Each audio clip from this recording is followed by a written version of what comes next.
ఎట్లా ఉన్నారు? శ్రీతేజ్ ఆరోగ్యం ఎట్లా ఉంది? చాలా ఇంప్రూవ్మెంట్ ఉందని ఇప్పుడు డాక్టర్ చెప్పారు. 2 days అయిందంట వెంటిలేటర్ తీసిన తర్వాత రికవర్ అయింది. సో బాయ్ కాబట్టి చిన్న ఏజ్ కాబట్టి ఫాస్ట్గా రికవర్ అయ్యే ఛాన్స్ ఉంది. గాడ్ గ్రేస్ వెంటిలేటర్ తీసిన తర్వాత కూడా రికవరీ కనిపిస్తుంది కాబట్టి డెఫినెట్గా తొందరలోనే కోలుకుంటారు. ఈ ఎపిసోడ్కి ఇంకా తెరపడదంటారా సార్ మీరు వచ్చినందుకు? చూద్దాం.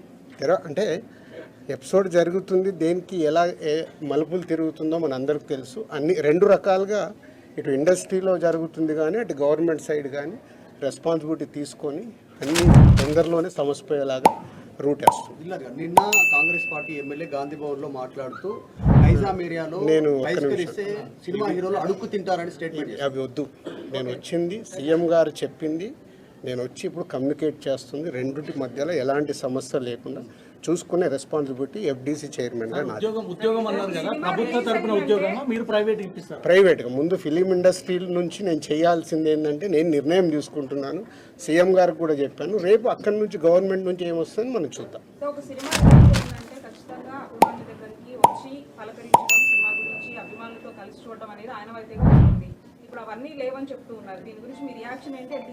కాదమ్మా, ఒక్క నిమిషం. ఇలాంటివి జరగడము దురదృష్టం.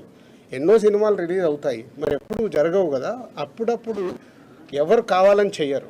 సిచ్యువేషన్ వల్ల జరిగిన ఇన్సిడెంట్ ఇది. ఎవరైనా కావాలని చేస్తారా? ఇప్పుడు వాళ్ళు కూడా ఆనందంగా కుటుంబంతో అక్కడ చూద్దామని వచ్చారు. దిల్సుఖ్ నగర్ నుంచి సంధ్యా థియేటర్కి వచ్చారు. వాళ్ళకు ఒక ఆనందం పొందటానికే వస్తారు.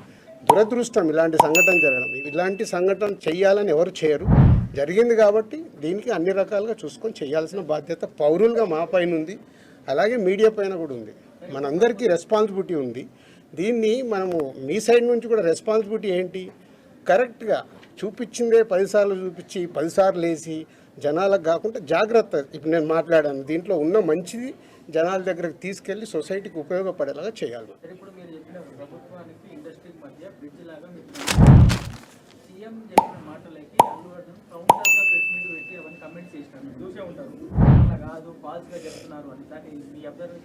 నేను అదే కదా రాత్రి వచ్చాను. వచ్చి ఇప్పుడు సీఎం గారిని కలిశాను. సీఎం గారు చెప్పాల్సింది మీకు చెప్పాను. తర్వాత అల్లు అర్జున్ కూడా కలుస్తాను, ఇండస్ట్రీలో ఇంపార్టెంట్ పర్సన్గా.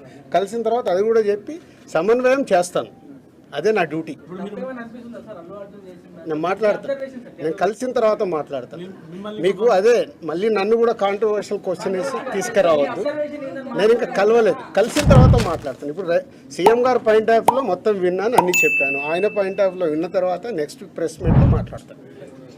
నాకు ముందు కావాల్సింది ఏంటంటే మనందరికీ కావాల్సింది ఏంటి? సీఎం గవర్నమెంట్దా లేక అల్లు అర్జున్దా కాదు. ఈయనకి ఏం సపోర్ట్ చేస్తున్నాం, ఈయన ఫ్యామిలీని ఎలా కాపాడుతున్నాం అనేది మన అందరి రెస్పాన్సిబిలిటీ. దాని మీద ఫోకస్ చేద్దాం. ఎస్, ఫైనాన్షియల్గా అన్ని రకాలుగా భాస్కర్కి నిలబడబోతున్నాం. అది నేను లీడ్ చేస్తున్నాను. నేనే పక్క నుండి నేను అన్ని చేయిస్తాను. అది చెప్పడానికే సీఎం గారు చెప్పమన్నారు. ఈరోజు ద్వారా కూడా ఆయనకు జరగాల్సింది డెఫినెట్గా జరుగుతుంది. లాజికల్గా టెక్నికల్గా జరగాల్సిన అన్ని అయిపోయిన తర్వాత భాస్కర్కి అందరం పక్కన నిలబడి కాపాడుకునే బాధ్యత మాది. ఎందుకంటే ఇప్పుడు ఈరోజు బాబుకి అయ్యే ఎక్స్పెన్సెస్ కావచ్చు, పిల్లగాన్ని చదివియాలి, పాపం చదివియాలి, ఆయనకున్న చిన్న ఉద్యోగము, ఫ్యామిలీని కాపాడుకుంటే ఆయన చేయాల్సిన బాధ్యత ఉంది. కాబట్టి ఆయనకు అందరం మనం అండగా నిలబడి చేస్తాం. నా డ్యూటీ నేను చేస్తున్నాను. నీ డ్యూటీ నువ్వేం చేస్తున్నావు? నువ్వు నాకు క్వశ్చన్స్ చేస్తున్నావు. ఎఫ్డీసీ చైర్మన్గానే సీఎం గారు అక్కడి నుంచి చెప్పాల్సింది చెప్తున్నాను. నేను సీఎం గారు చెప్పిందే చెప్తున్నాను. ఓకే.